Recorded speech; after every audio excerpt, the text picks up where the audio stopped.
Jon Armendariz, Lizarte taldeko zuzendaria, denboraldiz hasi berritan, soilik 3 asteburu egin dituzue zuek oraindik ere, nola hasi duzue denboraldia?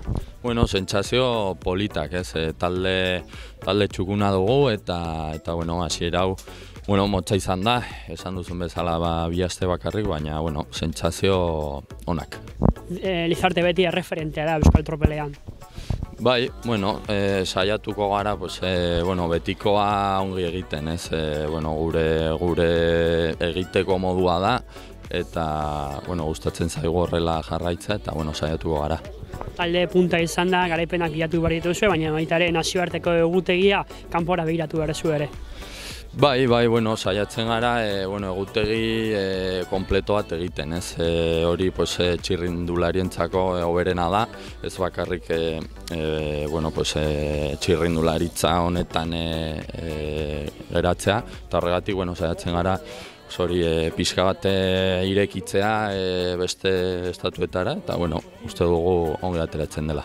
Aurten taldeko erreferentatako bi nagusiak euskaldunak dira, Diego eta Mikel. Nola gaude bi euskaldun hauek?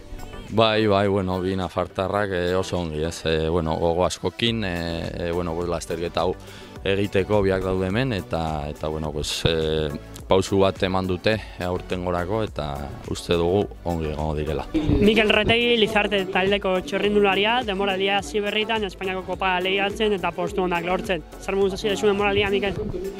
Bueno, lasterketa pixka diferenteak izan ditugu hasiera honetan, Don Benito lasterketa laua, eta Gerrita ere nahiko laua, baina igoera luze batekin, eta oraingoz nahiko ondo, hor lehiaketan sartuta, eta gogoekin gaurko egunereko.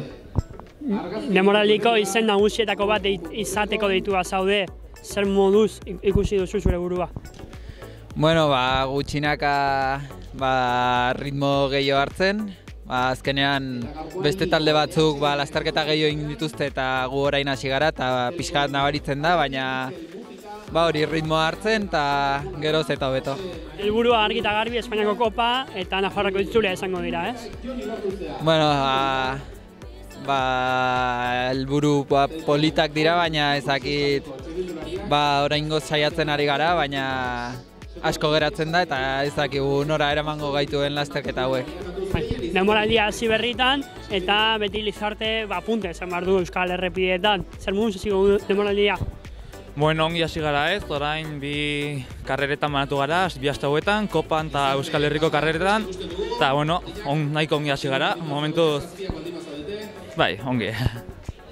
Zein dira zure sentsazioak lehenengo karreretan, nola sentitzen zara zu? Momentuz aurreko urtea, baina bizkat hobe, hasiera nahiko ona eta ikustiko dugu nola jarraitzen duen denak. Kopa Espainia gogorra da, Euskal Herriko lasterketa gogorrak ere, zein dira zure helburuak, nun da kasu begia jarrita? Gure helburu nagusia Kopa irabaztea da ez. Mikel Retegi oso indartsu daukagu eta saiatuko gara berarekin irabazten. Eskerrik asko, Diego.